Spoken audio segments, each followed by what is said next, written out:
Thank you for being with us on the program, Professor. Now, I want to get your thoughts on Egypt's diplomatic efforts to find peace in the country. Will it work?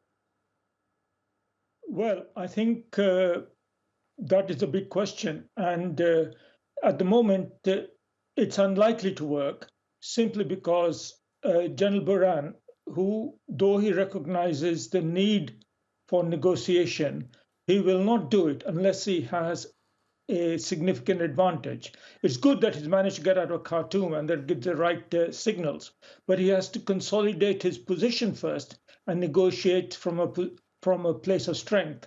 And if you look at the composition of his delegation, it is largely composed of military people. They may be dressed in civilian uniforms. He was, but largely surrounded by military people. So I think this is more about consolidating his military position and then talking peace when the moment comes.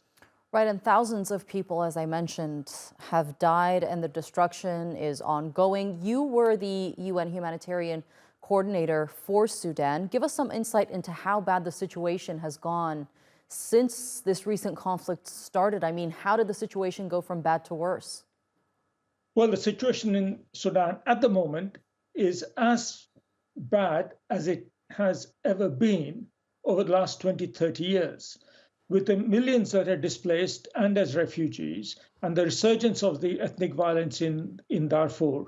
And it is not just a war anymore in Khartoum or Darfur. It is now in the Kordofan states in the south, and pockets of conflict are also arising elsewhere with no end in sight.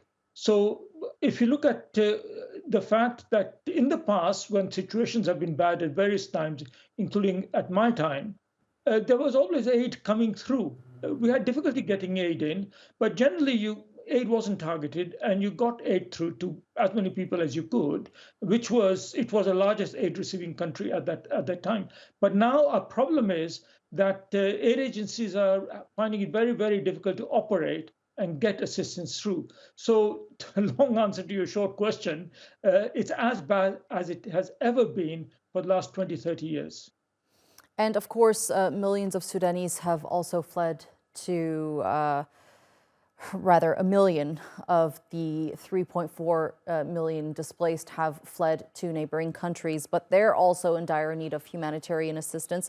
What role do you think the international community needs to play here to serve their needs and ensuring the safety of these asylum seekers?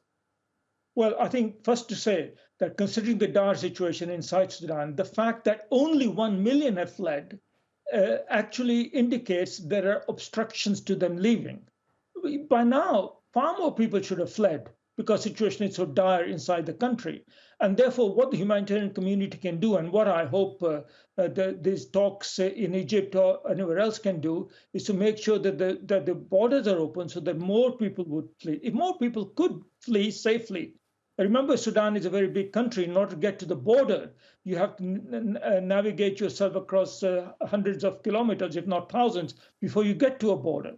But if they were given the chance, you would have 2 or 3 million out by now. And what the neighbors can do, or what the world can do, is to support the neighbors to look after these people as well as it can, and to be ready to admit many more. All right, Professor Mukesh Kapila, we'll leave it there for now. Thank you so much for being with us here on the NewsHour and sharing that analysis with us. Thank you.